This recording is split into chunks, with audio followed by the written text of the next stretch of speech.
اللہ اکبر میرے آقا صلی اللہ علیہ وآلہ وسلم کے دیوانوں، پہلی بات تو یہ ہے قبر پر مٹی ڈالنا کوئی رسم نہیں ہے، قبر پر مٹی ڈالنا کوئی فارمیلٹی نہیں ہے، بلکہ جب ہم کسی کی قبر پر مٹی ڈالیں، اے محلوں میں رہنے والوں، اے نرم گدوں پر آرام کرنے والوں، پوری پوری راتوں کو عیاشیوں کی نظر کرنے والوں، اپنی دولت کے گھمنڈ اور میں چکنا چور ہو کر خدا کے غضب کو چیلنج کرنے والوں، مصطفیٰ جان رحمت کی آنکھوں کی ٹھنڈک کو اللہ اکبر غفلت کی وجہ سے ترک کرنے والوں، گناہ اور جرائم کر کے جنت کا خواب دیکھنے والوں، جب تم کسی کی قبر پر مٹی ڈالو تو اس وقت یہ تصور کرو آج میں کسی کے وجود پر مٹی ڈال رہا ہوں، کل اس کی جگہ میں ہوں گا، کل نہیں تو پرسوں اور میرے وجود پر بھی منو مٹی ڈالی جا رہی ہوگی۔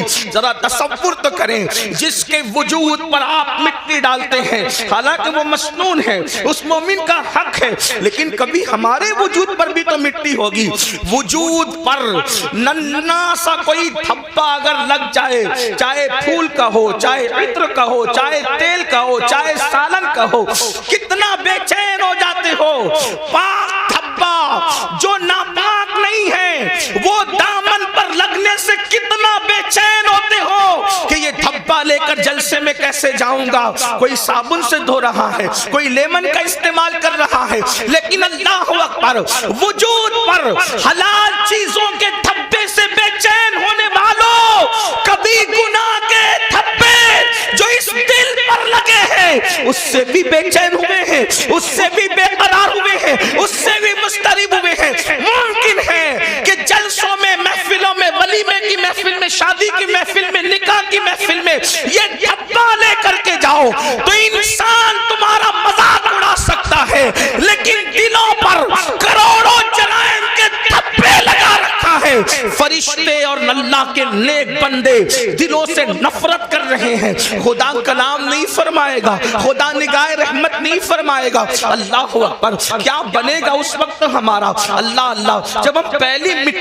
مٹھی بھر کے مٹی ڈالتے ہیں تو کہتے ہیں منہا خلقناکم، اسی پر انسان کا غرور چکنا چور ہو جانا چاہیے۔ لوگ کہتے ہیں میں سردار ہوں، میں مخیر ہوں، میں ادیب ہوں، میں خطیب ہوں، میں ڈاکٹر ہوں، میں انجینئر ہوں، میں وکیل ہوں۔ آپ جانتے ہیں موبائل کی ریکارڈنگ کی گئی کہ سب سے زیادہ دنیا میں انسان کیا الفاظ بولتا ہے پوری دنیا میں، صرف ہندوستان اور بیرون یعنی کہ پڑوسی ملک کی بات نہیں، بر صغیر کی بات نہیں، پوری دنیا کے لوگوں کی ریکارڈنگ کی گئی فون کی کہ سب سے زیادہ انسان کیا بولتا ہے، تو ریکارڈنگ کے اندر یہ بات آن ریکارڈ آئی کہ انسان سب سے زیادہ میں بولتا ہے،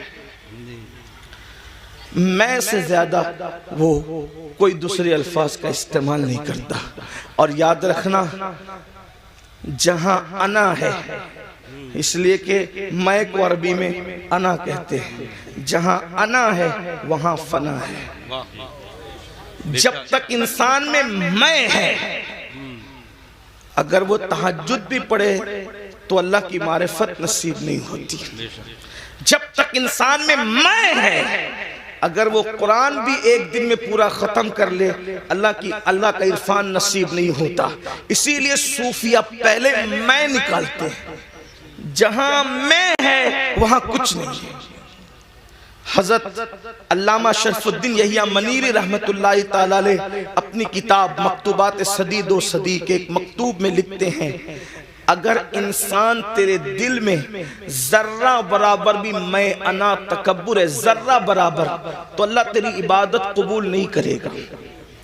عبادت کی قبولیت کے لیے میں کا ختم ہونا ضروری ہے، اس لیے کہ سب کو شیطان نے تباہ کیا، اور شیطان کو جس نے تباہ کیا یہ اس کی میں ہے۔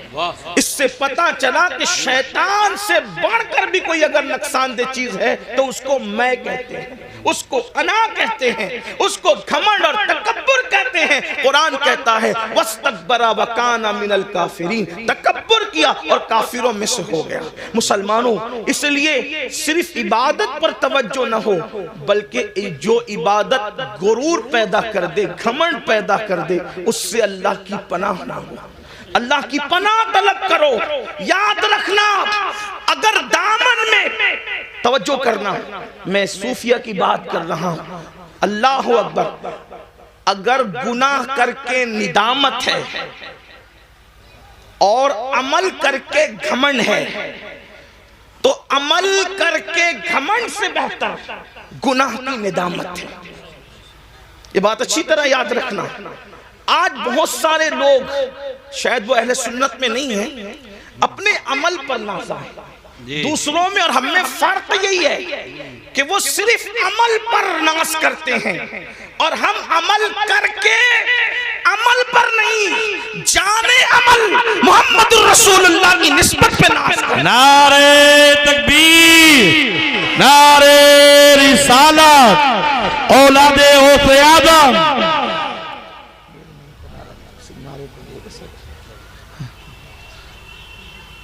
تو علامہ شرف الدین یحییٰ منیری فرماتے ہیں کہ جب تک ذرہ برابر تکبر بھی دل میں موجود ہے عبادت قبول نہیں ہوگی. اور اب وہ تکبر کی ڈیفینیشن کہ تکبر ہے یا نہیں، اس کی پہچان بیان کرتے ہیں. آپ بھی ڈوبیں اپنے اندر، میں بھی ڈوبوں اپنے اندر، اس لیے کہ خطاب، میری اکثر عادت ہے پہلی بات تو خطاب نہیں کرتا اور گفتگو کرتا ہوں. تو ہمارے بزرگوں نے ہمیں بتایا کہ لوگوں کو مخاطب کرنے سے پہلے اپنے آپ کو مخاطب کرو، اس لیے کہ آپ سے زیادہ ضرورت اصلاح کی ہمیں ہے، مجھے ہے. اللہ اکبر. تو علامہ منیری فرماتے ہیں کہ کیا کہتے ہیں کہ تکبر ذرہ برابر ہے، تیری عبادت تجھے فائدہ نہ دے گی، تیری عبادت قبول نہ ہوگی. اب تکبر اور گھمنڈ کی جو ہے وہ نشانی بیان فرماتے ہیں کہ ایک انسان پوری دنیا کے انسانوں سے اپنے آپ کو حقیر سمجھ رہا ہے کہ میں سب سے حقیر ہوں، سب سے ذلیل ہوں. واقعی کہہ نہیں رہا ہے، سمجھ رہا ہے،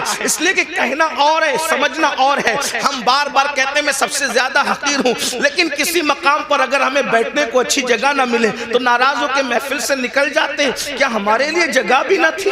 اللہ اکبر. تو انسان کہتا بہت کچھ ہے لیکن سمجھتا کم ہے. اللہ اکبر. تو علامہ منیری رحمت اللہ تعالیٰ علیہ فرماتے ہیں سارے انسانوں سے انسان اپنے آپ کو حقیر سمجھتا ہے، لیکن صرف ایک انسان سے اپنے آپ کو بہتر سمجھتا ہے.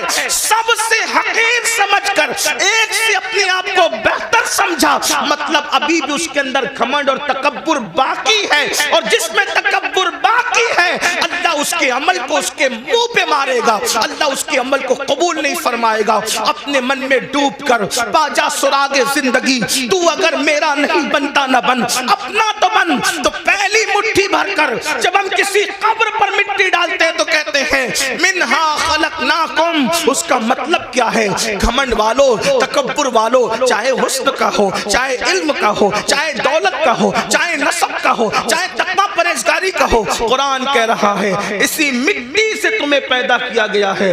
منہا خلقناکم، اسی مٹی سے پیدا کیا گیا ہے، تمہیں تخلیق کیا گیا مٹی سے. جس انسان کو مٹی سے بنایا گیا ہو اس انسان کو گھمنڈ کیسے زیب دیتا ہے، اس انسان کو تکبر کیسے زیب دیتا ہے. پھر اس کے بعد ہم دوسری مٹی بھر کر کے ڈالتے کہتے ہیں وَفِيهَا نُعِيدُكُمْ، اسی میں ملا دیے جاؤ.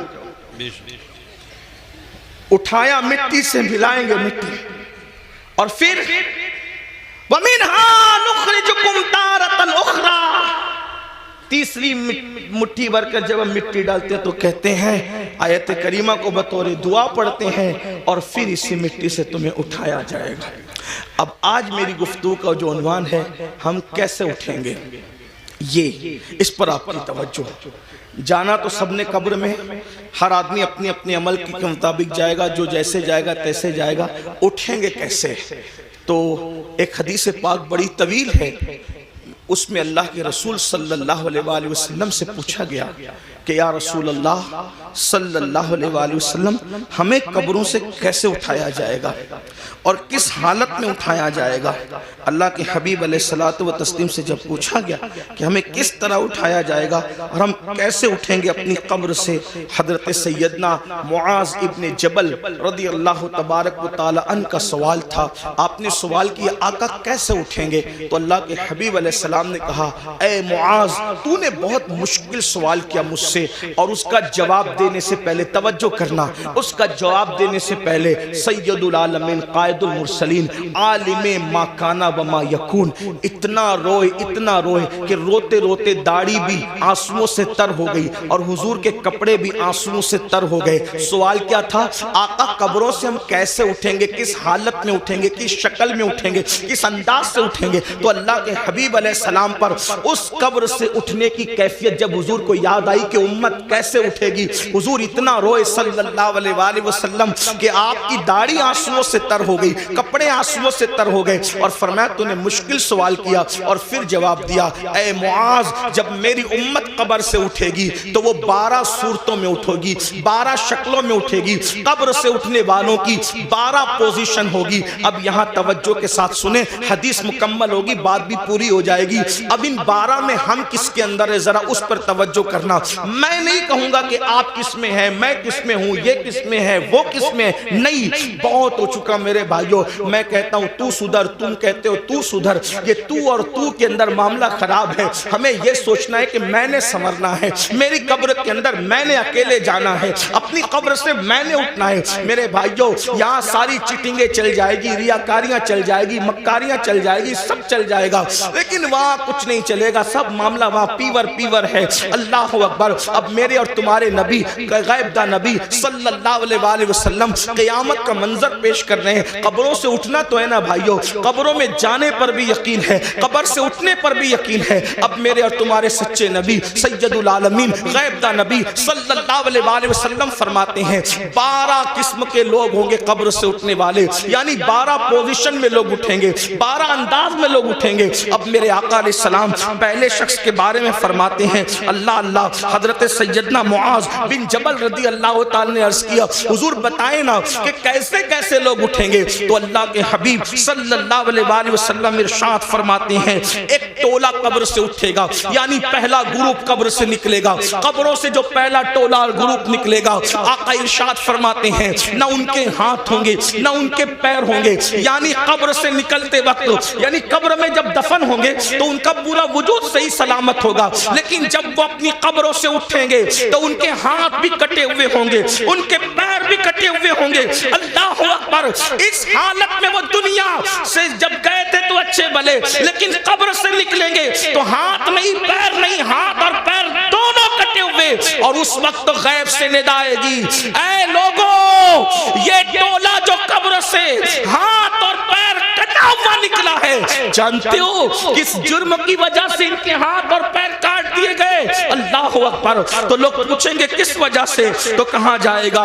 یہ دنیا میں اپنے پڑوسیوں کو تکلیف پہنچاتے تھے، یہ دنیا میں اپنے پڑوسیوں کے ساتھ اچھا سلوک نہیں کرتے تھے، اس لیے آج یہ اپنی قبروں سے اٹھے ہیں تو ان کے ہاتھ بھی کٹے ہیں، ان کے پیر بھی کٹے ہیں۔ آپ سے پوچھنا چاہتا ہوں آج تھوڑی سی طاقت مل جائے، تھوڑی سی قوت مل جائے، پڑوسیوں کے ساتھ ہمارا سلوک کیا ہے؟ اللہ اکبر۔ بڑی معذرت کے ساتھ مسلمانوں، ہر پڑوسی دوسرے پڑوسی کو، ہر طاقتور کمزور کو دبا رہا ہے، بلکہ العیاذ باللہ اب تو حالات یہاں تک ہو گئے صرف پڑوسیوں کو ستایا نہیں جا رہے، پڑوسیوں کی بیٹیوں پر بھی غلط نظر ڈالی جائے، ان کی بہوؤں پر بھی اگر وہ کمزور ہے تو غلط نظر ڈالی جاتی، غریب ہے تو ان کی آبرو کا سودا کرنے کی کوشش کی جاتی ہے۔ مسلمانوں سوچو تو صحیح انجام کیا ہے؟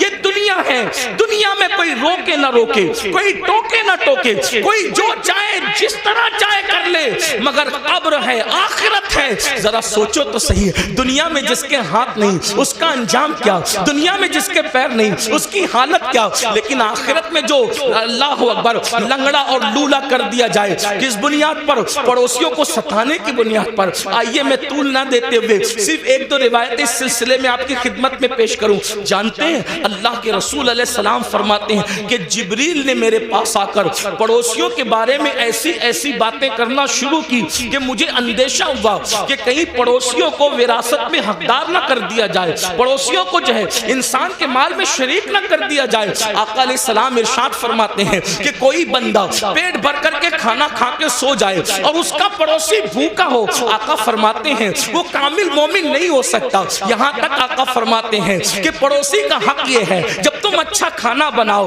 تو تھوڑا سا پانی اپنی ہانڈی میں بڑھا لو تاکہ وہ کھانا تم اپنے پڑوسی کو بھیج سکو. آج ہم جلسوں میں، کانفرنسوں میں اور تحریروں میں بڑی درد بھری باتیں کرتے ہیں. آج لوگ کیا کہتے ہیں؟ اس کی بیٹی بھاگ رہی ہے، یہ ہو رہا ہے، وہ ہو رہا ہے. میں کہتا ہوں سب ہو رہا ہے. اگر ہم نے اپنے پڑوسی کا خیال کر لیا ہوتا تو غریب کی بیٹی نہ بھاگتی. اور ایک بات آپ کو بتاؤں، کس نے کہہ دیا کہ صرف غریب کی بیٹی بھاگ رہی ہے؟ بڑی معذرت کے ساتھ صرف غریبوں کی نہیں بلکہ مالداروں کی بھی. اور اس کی وجہ صرف غربت نہیں ہے بلکہ اچھے رشتوں کا نہ آنا بھی اس کی وجہ ہے، جہیز کی لعنت بھی اس کی وجہ ہے، ساتھ ہی ساتھ علم کا نہ ہونا بھی اس کی وجہ ہے، ساتھ ہی ساتھ فضول خرچیوں میں ہمارا پڑھ کر کے شادیوں کو مہنگا کرنا بھی اس کی وجہ ہے. لیکن بس اتنا عرض کرنا چاہتا ہوں، اپنے پڑوسیوں کا خیال کرو، پڑوسیوں کا لحاظ کرو. اور اگر پڑوسیوں کو ستاؤ گے، ظلم کرو گے تو یاد رکھنا قبر سے بغیر ہاتھ اور بغیر پیر کے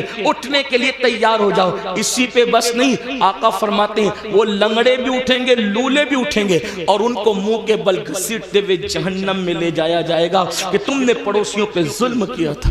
ایک بات پڑوسیوں کے متعلق اور رس کروں آپ سے. آج پڑوسیوں کے ساتھ اچھا سلوک ہمارا نہیں. کل لوگ جب گھر خریدنے جاتے تھے تو دیکھتے تھے کہ مسلمان رہتا ہے کہ نہیں رہتا ہے پڑوس میں، اور لوگ مسلمان کے پڑوس میں رہنا پسند کرتے تھے. اور آج لوگ مسلم محلے میں رہنا پسند نہیں کرتے. کیوں؟ سب سے زیادہ کچرا اور گھان اگر کسی علاقے میں ہوگی تو مسلم محلے میں. ننگے بچے چڈی پہن کر کے گالی گلوچ کر رہے ہوں گے تو مسلمانوں کے محلے میں. رات کے 3-3 بجے تک کے جھگڑے فساد کی آواز آ رہی ہوگی تو، اور ٹی وی کا آواز زور سے ہو رہا ہوگا تو مسلمانوں کے محلے میں. حد ہے.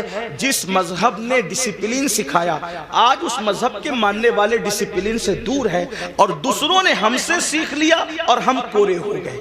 یہ رونا ہے. کوئی ڈسپلین ہماری زندگی میں نہیں. مسلمانوں سوچو تو صحیح، ہم کہاں ہیں؟ ہمیں اس سے نکلنا ہے. ہمیں اگر ہم دین سیکھنے آئے ہیں جلسوں میں تو مبارکباد کے مستحق ہیں، اور اگر ہم صرف بھیڑ کرنے آئے تو جلسوں کے اندر سیاسی جلسوں میں سر دیکھے جاتے ہیں، مذہبی جلسوں میں سر نہیں دیکھے جاتے. یہاں تو بدلنے والوں کی تعداد دیکھی جاتی ہے. اگر جلسے انقلاب نہیں پیدا کرنے، صرف رسومات پر ہیں، تو یہ قیامت کی نشانیوں میں سے ایک نشانی ہے. اللہ کے رسول علیہ السلام نے فرمایا قیامت کی نشانیوں میں سے ایک نشانی یہ ہے کہ لوگ دین سننے جمع ہوں گے، دین پر عمل کرنے جمع نہیں ہوں گے. اللہ اکبر. جلسے والے بھی خوش، خطیب صاحب بھی خوش کہ کیا ہزاروں کی بھیڑ تھی. لیکن کہتا ہوں یہ قیامت کی نشانی ہے. دل اس وقت تک ٹھنڈا نہیں ہوگا ہمارا جب تک کہ جیسے جلسے میں رات کے 3 بجے تک ٹک کر بیٹھتے ہو، اسی تعداد میں جب تک نماز فجر میں نہ ہو ہمارے کلیجے ٹھنڈے نہیں ہو سکتے. اس لیے کہ سروں کو گن کر سیاسی لیڈر تو خوش ہو سکتے ہیں، مذہبی لوگ اس سے خوش نہیں. ہاں شکر ضرور ہے کہ آپ آگے، اللہ کا شکر ہے، شکر کرتے ہیں. لیکن کتنے لوگ عمل کرتے ہیں؟ کتنے لوگ تبدیل ہوتے ہیں؟ تبدیل ہونے کے لیے سنو اور آج کے بعد عہد کرو پڑوسیوں کے ساتھ بدسلوکی نہیں ہوگی. ایک بات آپ سے کہتا ہوں، ہمارے امام الائمہ، سراج الامہ، کاشف الغمہ سیدنا نعمان بن ثابت امام اعظم ابو حنیفہ کا ایک پڑوسی تھا. موسیقی کے فن میں ماہر تھا اور آپ کو ستانے کے لیے پوری رات موسیقی بجاتا تھا، میوزک بجاتا تھا. بہت تکلیف پہنچاتا تھا، گانا بھی گاتا تھا، تکلیف بھی تکلیف پہنچانا ہی اس کا مشغلہ تھا. اور ایک بات یہ بھی یاد رکھنا، اگر کوئی پڑوسی آپ کو ستائے آپ صبر کریں، کیونکہ پڑوسی کا حق ہے. آپ صبر کریں، آپ اس پہ ظلم نہ کریں. امام اعظم ابو حنیفہ رحمۃ اللہ تعالیٰ علیہ صبر کرتے تھے. ایک دن کسی نے اس کی کمپلین کر دی بادشاہ کی سپاہ کے پاس. بادشاہ کے سپاہی ہے اس کو اٹھا کے لے گئے، اور جب اس کو اٹھا کر کے لے گئے تو امام اعظم ابو حنیفہ نے کسی سے پوچھا آج اس گویے کی آواز نہیں آتی؟ دیکھو ہم تو کبھی برساں برس پڑوسیوں کی خیال ہی نہیں رکھتے، آواز آ رہی کہ نہیں آ رہی، کس حالت میں نہیں ہے. لیکن امام اعظم تھے. یہی تو بات ہے. دین مکمل دین ہے، دین مکمل نظام حیات ہے، دین مکمل جو ہے اللہ اکبر قانون زندگی ہے. امام نے پوچھا آج اس گویے کی آواز نہیں آ رہی ہے؟ تو کسی نے عرض کی خوشی خوشی حضرت اس کو تو پولیس اٹھا کے لے گئی، اس پہ تو کمپلین ہو گئی ہے، اس کو جیل میں ڈال دیا گیا. اب میرے پڑوسی کو جیل میں ڈال دیا گیا.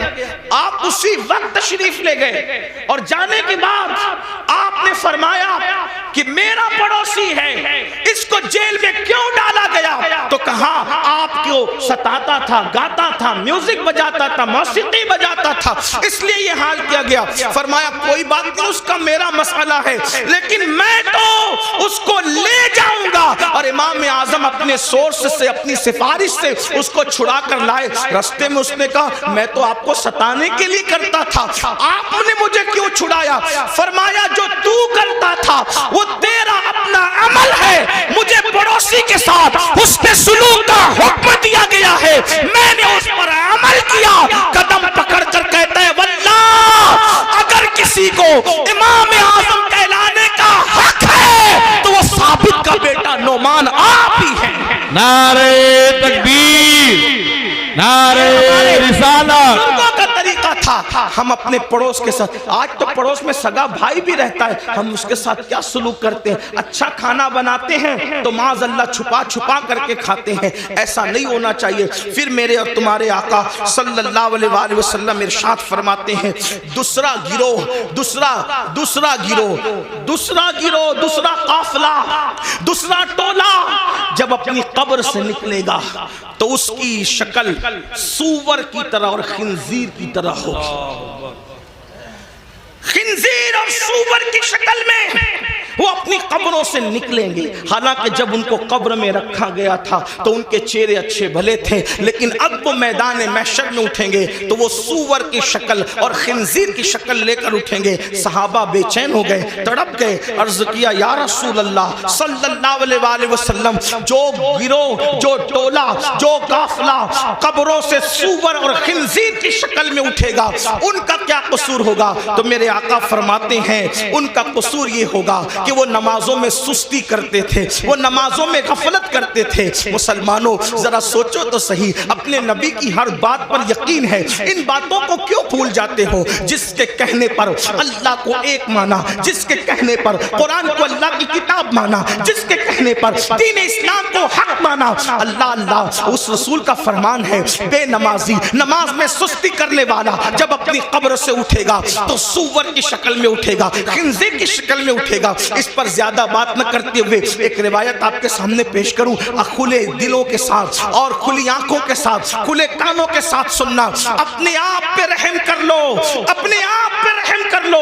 اللہ کے بندو, آخرت کی گھاٹی بڑی مشکل ترین گھاٹی ہے. ہم نے اس کو جتنا آسان سمجھا اتنا آسان نہیں ہے. میرے امام کہتے ہیں اللہ اکبر, پاٹ وہ کچھ دھاریے کچھ زار ہم, یا الہی کیوں کر اترے پار ہم, اپنی ستاری کا یا رب واسطہ ہو نہ رسوا برسرے بازار ہم. اللہ ہمیں فیس بک کے لیے تو وقت ہے, یوٹیوب پر بیٹھنے کے لیے تو وقت ہے, دوستوں کی محفلوں کے لیے تو وقت ہے, بیوی بچوں کے لیے تو وقت ہے, سب کے لیے وقت ہے, رب کے لیے وقت نہیں. سن لو اور اچھی طرح سے سن لو. اللہ حضرت علامہ عثمان ابن حسن رضی اللہ تبارک و تعالیٰ عنہ اپنی کتاب میں لکھتے ہیں, میری بہنوں کی بھی توجہ, اللہ کے حبیب علیہ السلام کا ظاہری دور ہے, آقا علیہ السلام اپنے صحابہ کے جرمٹ میں جلوگر ہیں. ایسے میں ایک نوجوان روتے ہوئے آتا ہے اور عرض کرتا ہے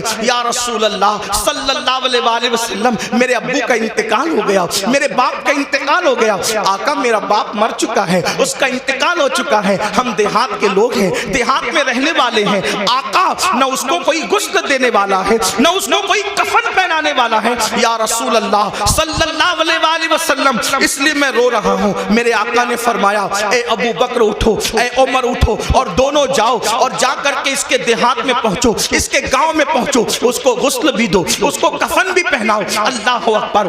جب صدیق اکبر, فاروق اعظم, میرے آقا کے دونوں یار شیخین کریمین اٹھے اور دیہات میں پہنچے تو جیسے میت کے قریب گئے غسل دینے کے لیے چہرے سے چادر ہٹائی, چہرے سے چادر ہٹائی تو کیا دیکھا کہ اس کا منہ, میت کا منہ کالے سور کی طرح ہو گیا, کالے خنزیر کی طرح ہو گیا. اللہ اکبر. صدیق و فاروق نے جب یہ منظر دیکھا زار زار رونے لگے, زاروں قطار رونے لگے. ایک قاصد کو اللہ کے رسول صلی اللہ علیہ وآلہ وسلم کی بارگاہ میں پیش کیا گیا, یا رسول اللہ اس کا چہرہ تو کالے سور سور کی طرح, کالے خنزیر کی طرح ہو گیا, اس کو کیسے غسل دیں, اس کو کیسے کفن پہنائے. اللہ اکبر, میرے اور تمہارے آقا صلی اللہ علیہ وآلہ وسلم خود تشریف لائے چل کر کے, اور جب اس کا منہ کالے خنزیر کی طرح دیکھا, حضور علیہ السلام بھی رو پڑے. پھر میرے آقا نے دعا کی, اور دعا کرنے کے بعد اس کا چہرہ ٹھیک ہو گیا. جب چہرہ ٹھیک ہو گیا تو پھر غسل دیا گیا, کفن پہنایا گیا, نماز جنازہ پڑھی گئی. اور جب جنازہ مکمل ہو گیا تو کسی نے دھیرے سے کہا, پہلے تو اس کا چہرہ کالے سور کی طرح, کالے خنزیر کی طرح ہو گیا تھا, اب ذرا دیکھیں تو اس کا چہرہ کیسا ہے. جب دوبارہ چہرہ دیکھا گیا نماز جنازہ کے بعد, جب کفن ہٹایا گیا تو کیا دیکھا لوگوں نے, اب بھی اس کا چہرہ کالے سور کی طرح, کالے خنزیر کی طرح تھا. سب رو پڑے. صحابہ نے عرض کیا, ہمارے ماں باپ آپ پر قربان یا رسول اللہ صلی اللہ علیہ وآلہ وسلم, اس کا چہرہ بار بار کالے سور کی طرح, کالے خنزیر کی طرح کیسے ہو جاتا ہے. تو میرے آقا نے اس کے بیٹے کو بلا کر کے پوچھا, یہ بتا تیرے باپ کا چہرہ کالے سور کی طرح کیوں ہو جاتا ہے بار بار. اس نے عرض کی, یا رسول اللہ صلی اللہ علیہ وآلہ وسلم, میرا باپ کوئی گناہ نہیں کرتا تھا, بس اس کی کمی یہ تھی کہ جب نماز کا وقت آتا تو وہ سو جایا کرتا تھا, وہ نماز نہیں پڑھتا تھا. تب میرے آقا نے ارشاد فرمایا, لوگوں دھیان سے سنو, جو نماز میں سستی کرے گا وہ اپنی قبر سے اس حالت میں اٹھے گا کہ اس کا منہ کالے سور کی طرح ہوگا, کالے خنزیر کی طرح ہوگا. بتاؤ, چہرے پر پھنسی آ جائے کتنا بے چین ہو جاتے ہو, کسی کے چہرے پہ سفید داغ آ جائے کتنا بے چین ہو جاتا ہے. لوگ منہ پہ رومال رکھ کے پھرتے ہیں, اگر اس کو فالج ہو جائے, میرا ٹیڑھا منہ لے کر میں کیسے جاؤں, سفید داغ لے کر کیسے جاؤں, پھنسی لے کر کیسے جاؤں. اپنے جیسے انسانوں کے سامنے جب یہ عیب لے کر نہیں جاتے, جس کو ڈاکٹر درست کر سکتا ہے وہ عیب لے کر نہیں جاتے. اللہ نہ کرے نماز چھوڑنے کی وجہ سے منہ کالے سور کی طرح ہوگا تو اللہ کی بارگاہ میں کیا منہ لے کر جاؤ گے, کس طرح منہ لے کر جاؤ گے. اور سن لو, دنیا کے امتحان میں اگر ناکام ہو گئے تو پھر کامیابی کے چانسز ہے, مگر آخرت کے امتحان میں اگر ناکام ہوئے پھر کامیابی کا کوئی چانس نہیں ہے. پہلی اور آخری مرتبہ موقع ملے گا, کیا تیاری کی اس کے لیے؟ نہیں, ہمیں ٹائم نکالنا ہوگا. بڑی معذرت کے ساتھ ایک بات اور آپ سے کہوں, آج میری قوم کے دماغ میں ایک خبط ہے, نہیں ہم تو غوث پاک کے ماننے والے, ہم تو غریب نواز کے ماننے, ہم تو اعلیٰ حضرت کے ماننے, ہم تو شاہ برکت اللہ کے ماننے. تو ہمیں کیا ہوگا, ہم نے تو زنا کر کے بھی جنت ہی ملنی, ہم نے تو نماز چھوڑ کے بھی جنت ہی ملنی, ہم نے تو پوری زندگی قرآن کو ہاتھ نہیں لگایا. تو کیونکہ ہم ماننے والے کتنے بڑوں کے, جتنے بڑوں کے ماننے والے ان کی بڑائی میں مجھے کوئی شک نہیں. لیکن ایک بات ضرور کہتا ہوں, جب نوح علیہ السلام کا بیٹا جہنم میں جا سکتا ہے, سلبی بیٹا, اور قرآن پھر اس کا نسب بھی کاٹ کر کے اعلان کرتا ہے لیسا من اہلی, کبھی آپ کی اولاد سے نہ رہا. تو جب سگے بیٹے کا نسب کٹ سکتا ہے تو پھر نام لیواؤں کا رشتہ نسبتیں کیوں نہیں کٹ سکتی؟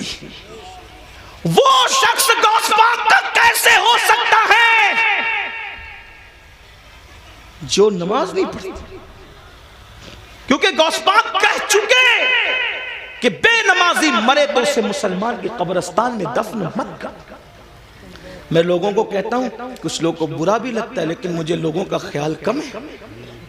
ہم لوگ قادری بن گئے, چشتی بن گئے, نقشبندی بن گئے, سہروردی بن گئے, مداری بنے, وارسی بنے, برکاتی بنے, رضوی بنے, اشرفی بنے, سب بنے. اب سے پوچھتا ہوں, سچ بتانا اپنے ایمان والے دلوں پہ ہاتھ رکھ کے, کیا سچے مسلمان بھی بنے ہم؟ اپنے آپ سے پوچھو, آج سب بنے, قادری, چشتی, نقشبندی, ادیب, خطیب, شہیر, یہ وہ مخیر, یہ سب بنے, سچے مسلمان بھی بنے. آپ کہیں گے تو کیسی بات کرتے آیا ہے, ہم کیا مسلمان نہیں؟ میں نے کہا میں آپ کے اسلام کا منکر نہیں, لیکن پوچھ رہا ہوں کیا سچے مسلمان بھی بنے؟ کہا وہ کیوں؟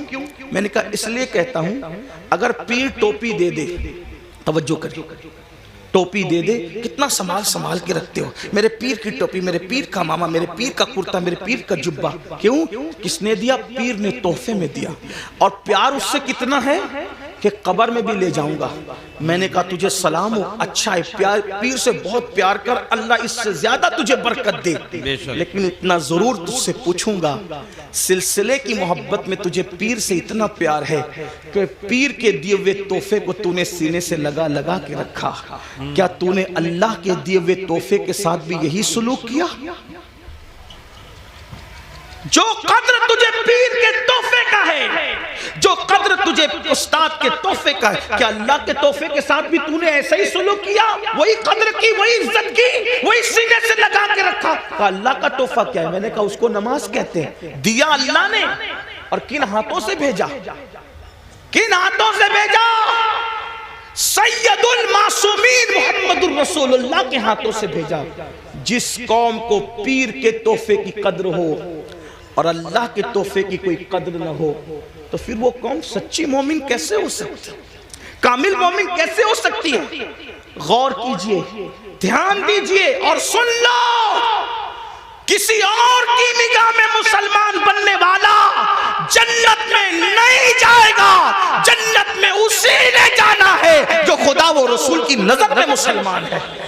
اپنے آپ کے بارے میں جو بھی تراش لو، اند اللہ جو مومن ہے، اند الرسول جو مومن ہے، جنت اسی کے لیے ہے. اس خوش فہمی میں مت رہنا کہ صرف سنی کہلا کر کے جنت مل جائے گی. سنی کہلانا اور ہے، سنی بن جانا اور ہے. صرف سنی کہلانے والوں کو جنت نہیں ملے گی، سنی بن جانے والوں کو جنت ملے گی. اور یاد رکھنا، اللہ اکبر، ہمارے بزرگوں نے تو نوافل بھی ترک نہیں کیا، سنت غیر موقدہ بھی ترک نہیں کیا، اور ہم فرائض چھوڑ بیٹھے ہیں. اللہ اکبر. آپ کو بتاؤ، غور کر، آقا علیہ السلام نے اپنے خاندان کے لوگوں کو فرمایا، دیکھو خاندان رسول ہے. کوئی خاندان بحیثیت خاندان رسول اللہ کے خاندان کے برابر نہیں ہو سکتا. حضور سیدی اشرفی میاں رحمت اللہ تعالی علیہ اکثر ایک شعر کہا کرتے تھے، کہتے تھے کوئی ہو متقی و عالم و زاہد زمانے میں مگر آل محمد کے برابر ہو نہیں سکتا. آپ فرمایا کرتے ہو، توجہ فرمائے، خاندان نبوت ہے. اور امام اہل سنت نبی کے خاندان کے بارے میں کہتے ہیں، آب تطہیر سے جس میں پودے جمے، اس ریاض نجابت پہ لاکھوں سلام. خون خیر الرسل سے ہیں جن کا خمیر، ان کی بیلوس طینت پہ لاکھوں سلام. رسول اللہ کے خون سے جن کا خمیر بنا ہے، آب تطہیر سے جس میں پودے جمے، وہ نبی کا خاندان. توجہ کریں، اس خاندان رسالت کو رسالت ماں نے فرمایا، اے بنو ہاشم عمل کرنا، عمل. توجہ کریں، اللہ کے رسول اپنے خاندان کے لوگوں کو کہہ رہے ہیں عمل کرنا، عمل. کہیں ایسا نہ ہو کہ لوگ عمل لائیں اور تم صرف نسب لاؤ. پھر آقا نے فرمایا، اے بنو ہاشم، جس کو عمل نے پیچھے کر دیا اس کو نسب کبھی آگے نہیں کر سکتا. اس لیے عمل کرنا. رسول اللہ کی اس نصیحت کو خاندان کے لوگوں نے کیسے سینے سے لگایا. اللہ اکبر، کہ رسول اللہ کے خاندان میں پھر کوئی بھی آپ کو بے عمل نظر نہیں آئے گا. میں بے عمل کی بات کر رہا ہوں، بد عمل تو دور کی بات ہے. اس لیے کہ ایک ہے با عمل، ایک ہے بے عمل، ایک ہے بد عمل. رسول اللہ کے خاندان میں بد عمل تو بہت دور کی بات ہے، بے عمل بھی تمہیں کوئی نظر نہیں آئے گا. دیکھو نبی کے خاندان کو دیکھو، پوری رات اگر سجدے میں گزارنے والی مدینے میں کوئی خاتون ملتی ہے تو وہ کوئی اور نہیں ہے، وہ میرے نبی کی شہزادی سیدہ مخدومہ فاطمہ الزہرا کی ذات ہے. اور جب رات پوری ہوتی ہے تو نماز مکمل کر کے حسرت کے ساتھ سر کو سجدے سے اٹھا کے کہتی ہے، اے اللہ تو نے رات اتنی چھوٹی بنایا کہ تیرے محبوب کی بیٹی فاطمہ دل کھول کے سجدہ بھی نہ کر سکی. اللہ اکبر. اس کے بعد دیکھیں، گھوڑے کی ایک زین پر ایک قدم رکھ کر دوسرے زین پر قدم رکھنے سے پہلے جو پورا قرآن مکمل کرتا ہے وہ کوئی اور نہیں ہے، وہ میرے نبی کے خاندان کا فرد، رسول اللہ کا بھائی، حمزہ داماد پیغمبر، خاتم ولایت، فاتح خیبر، ابو الحسنین، مولا کائنات سیدنا علی مرتضیٰ کی ذات. کسی نے قرآن اس طرح پڑھا، بابا قرآن پڑھتے ہیں گھوڑے کی سین پر ایک قدم رکھ کر دوسرا قدم رکھنے سے پہلے، اور شہزادوں کی کیا شان ہے، سر کٹنے کے بعد جو نیزے پہ قرآن پڑھتے ہیں وہ کسی اور خاندان کا فرد نہیں، وہ میرے نبی کا نواسا سیدنا امام حسین کی ذات ہے، امام علی مکان کی ذات ہے۔ محراب میں، منبر پہ، مسجدوں میں آپ نے ہر خاندان والے سے قرآن سنا، لیکن نیزے پہ جس نے قرآن پڑھا وہ صرف میرے نبی کا خاندان تھا۔ 40 سال تک عشاء کے وضو سے فجر کی نماز جہاں ہو رہی ہے وہ کوئی اور نہیں، وہ میرے نبی کے خاندان کا شہزادہ جسے دنیا سرکار غوث اعظم کے نام سے جانتے ہیں۔ 70 سال تک کبھی نہ سو کر رات و دن جاگ کر عبادت کرنے والا، 90 لاکھ کو کلمہ پڑھانے والا، وہ کسی اور خاندان میں نہیں ملے گا، وہ میرے نبی کے خاندان میں ہے، جس کو معین الدین اجمیری غریب نواز کہا جاتا ہے۔ جب ذکر کرتے ہیں تو آپ اتنی کثرت سے کرتے ہیں کہ آپ کے ذکر کو سن کر پرندے بھی ذاکر ہو جاتے ہیں۔ ایسا ذاکر آپ کو کسی اور خاندان میں نہیں ملے گا، وہ میرے نبی کا شہزادہ حضرت شاہ برکت اللہ عشقی پریمی مہریوی رحمت اللہ علیہ کی ذات ہے، جس کے ذکر نے پرندوں کو ذاکر بنا دیا۔ یہ خاندان نبوت کا عمل ہے۔ امام زین العابدین کا نام زین العابدین نہیں ہے بلکہ ان کا نام ہے علی ابن حسین۔ زین العابدین ان کا لقب ہے، لقب۔ اور زین العابدین کیوں کہتے ہیں؟ کیونکہ روزانہ تقریباً 300 رکعت اور کبھی 700 رکعت نفل نماز پڑھتے تھے۔ لوگوں نے کہا یہ عابد نہیں ہے بلکہ یہ زین العابدین ہے۔ عابدوں کثرت سجدہ کی وجہ سے آپ کی پیشانی پر سجدے کا نشان پڑ گیا۔ ایک تو یہ کہ جو لوگ غلط سجدہ کرتے ہیں ان کی پیشانی پہ نشان آتا ہے، اور ایک تو یہ جو کثرت سے سجدہ کرتے ہیں ان کی پیشانی پر بھی نشان آ جاتا ہے۔ لیکن کتنی 300 رکعت کے بعد، 700 رکعت کے بعد، اور میں جہاں سے پڑھ رہا ہوں اس کو میرے امام اہل سنت نے لکھا کہ آپ کی پیشانی پر نشان سجدہ کثرت سجدے کی وجہ سے۔ آپ بتائیں، آپ رسول اللہ صلی اللہ علیہ وآلہ وسلم کے خاندان والوں کا یہ عمل دیکھ، امام جعفر صادق کو دیکھ، روزانہ پوری رات عبادت میں گزرتی، امام محمد باقر کو دیکھ، امام موسیٰ کاظم کو دیکھ، جس کو دیکھیں۔ اور ہمارا حال یہ، ہم کہتے ہیں ہم تو نام لے وائے، میں نے کہا وہ خاندان کے لوگ تھے۔ بلکہ ایک بات آئی، بات عرض کروں، شاید حدیث پوری نہ پڑھ سکوں کیونکہ وقت زیادہ ہوا، لیکن ایک بات پڑھتا ہوں، شاید آپ کے دل کے دریچے اللہ کھول دیں۔ مغفرت کے بارے میں ہم بہت بے حس ہیں، بخشے جائیں گے مولانا، بخشے جائیں، اللہ کریم ہے، بخشے جائیں، اللہ کریم ہے، بخشے جائیں، بے شک اللہ کریم ہے۔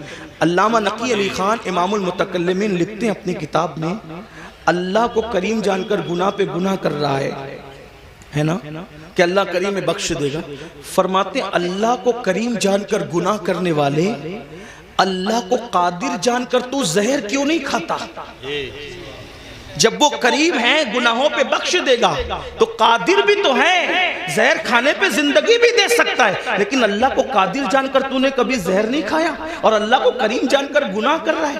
اللہ کو کریم جاننے کا یہ مطلب نہیں کہ گناہ کر کے سوچے کہ اللہ بخش دے گا، اللہ کو کریم جاننے کا مطلب یہ کہ نیکی کر کے بھی رو، اللہ میری نیکیاں اس قابل نہیں کہ تیری بارگاہ میں قبول ہو، اپنے کرم سے قبول فرما لے۔ اللہ گناہ تو گناہ، اگر نیکی کا سوال کر لے تو ہم اپنے اللہ کو نیکی کا جواب نہیں دے سکتے۔ جو اتنے چین سے بیٹھے ہیں نا میرے بھائی، جس دن احساس ہوگا کہ مغفرت کس چیز کا نام ہے تو آپ کو پتہ چلے گا۔ حضرت سیدنا امام جعفر صادق کا ذکر ہے، امام جعفر صادق کو لوگ اتنا ہی جانتے ہیں کہ ہم ان کی کنڈے کی نیاز کرتے ہیں، بس اتنا ہی جانتے ہیں۔ لیکن جانتے ہیں یہ امام جعفر صادق غوث اعظم سے پہلے اپنے دور کے غوث اعظم ہیں۔ مقام غوثیت کبریٰ پر فائز امام جعفر صادق۔ کون امام جعفر صادق؟ جن کی جوتیاں امام اعظم ابو حنیفہ جیسے لوگ سیدھا کرتے تھے، اور امام اعظم کہتے ہیں کہ اگر 2 سال نہ ہوتے امام جعفر صادق کی صحبت کے تو نعمان ہلاک ہو گیا ہوتا۔ یہ امام جعفر صادق، لیکن وہ جعفر صادق جس کی صحبت کو امام اعظم اپنی کل عمر کا سرمایہ کہتے ہیں۔ جب اس امام جعفر صادق سے لوگ مصافحہ کرتے، ہم لوگوں سے بھی لوگ کرتے ہیں، امام جعفر صادق سے بھی لوگ مصافحہ کرتے تھے. داتا صاحب لکھتے ہیں کہ جب امام جعفر صادق سے کوئی مصافحہ کرتا تھا تو امام جعفر صادق اس کا ہاتھ پکڑ لے. دھیان دینا, توجہ کرنا, غور سے سننا اور پھر سوچنا اس پر کہ ہم کہاں ہیں. امام جعفر صادق جس کے نسب میں کسی کو کوئی اختلاف نہیں, جی اتنا مضبوط سلسلۃ الذہب ہے کہ جعفر صادق بیٹے ہیں امام محمد باقر کے, وہ بیٹے امام زین العابدین کے, وہ بیٹے امام حسین کے, اور وہ بیٹے ہیں حضرت مولا علی کے, اور وہ شوہر سیدہ فاطمہ کے, اور وہ شہزادی رسول اللہ کی. یہ سلسلۃ الذہب ان کا نسب نامہ ہے. ہاں, اب امام جعفر صادق سے کوئی مصافحہ کرنے آتا تو آپ اس کا ہاتھ پکڑتے اور ہاتھ پکڑ کر فرماتے وعدہ کر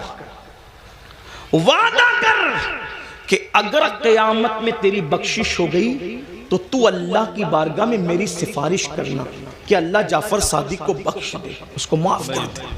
توجہ کریں, اگر اس اسٹیج پر یہ جو بڑے بڑے علماء مفتیان کرام سادات کرام بیٹھے ہیں, مفتی آفاق صاحب کے صاحبزادے ہیں اور بھی علماء ہیں, اگر کوئی کسی عام آدمی کا ہاتھ پکڑ کے کہے کہ اگر تیری بخشش ہو گئی تو میری سفارش کر دینا, مغفرت میری کروا دینا, تو وہ کہے گا کہ حضرت یہ کیسی بات کر رہے ہیں آپ لوگ اللہ والے لوگ ہیں, ہم عوام میں سے ہیں, ہماری نہ غسل ہے صحیح ہے, نہ ہماری طہارتیں صحیح ہے, نہ ہماری نماز پڑھنے کا طریقہ آتا ہے, آپ ایسی کیسی بات کر رہے ہیں. اب جب یہ منبر پہ بیٹھے ہوئے اللہ والے کسی سے یہ بات کریں تو تعجب ہوگا, چہ جائے کہ امام جعفر صادق ایسا سید جس کی غلامی امام اعظم جیسے لوگ کریں, وہ جو ہے علم کے معاملے میں ان جیسا ان کے دور میں کوئی نہیں تھا, تقوی کے معاملے میں ان جیسا کوئی متقی نہیں تھا, عبادت کے معاملے میں ان جیسا کوئی عابد ان کے دور میں نہیں تھا, اور وہ لوگوں کا ہاتھ پکڑ کے کہتے وعدہ کرو کہ اگر تمہاری بخشش ہو گئی تو تم میری سفارش کرنا, میری مغفرت کروانا, میری سفارش کرنا, شفاعت کرنا. اور لوگ پلٹ کے کہتے امام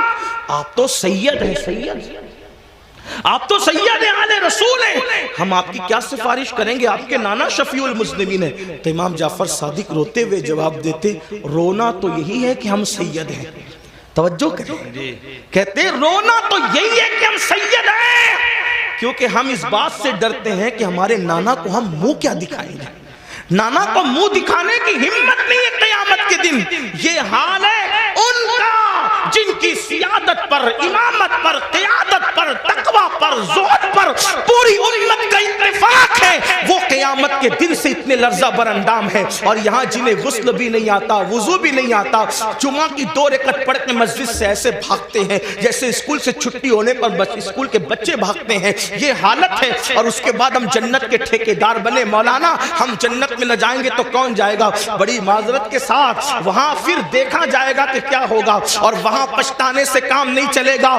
آج لے ان کی پناہ, آج مدد مانگ ان سے, پھر نہ مانیں گے قیامت میں اگر مان گیا. آج راتوں کو ضائع کرنے والوں, آج راتوں کو فضول گزارنے والوں, وقت کو برباد کرنے والوں, یہ زندگی کا قیمتی سرمایہ اللہ نے پہلی اور آخری مرتبہ دیا ہے. خدا کے لیے اس کو ضائع نہ کرو, اس کو فضول برباد نہ کرو, ورنہ موت کی بات پچھتانا ہوگا. موت کے بعد سوائے پچھتانے کے کچھ ہاتھ نہیں آئے گا, لیکن اس دن کا پچھتانا اللہ اکبر کوئی فائدہ نہ دے گا. اس کے بعد میرے اور تمہارے آقا صلی اللہ علیہ وآلہ وسلم فرماتے ہیں کچھ لوگ ایسے ہوں گے اللہ اکبر جب وہ اپنی قبروں سے اٹھیں گے, یہ تیسرا گروپ ہے, یہ تیسرا ٹولہ ہے جو اپنی قبروں سے اٹھیں گے, اس حالت میں اٹھیں گے کہ ان کے پیٹ پہاڑوں کی جیسے بڑے بڑے پیٹ ہوں گے, اور ان کے پیٹوں کے اندر سانپ, بچھو اور آگ دہک رہی ہوگی.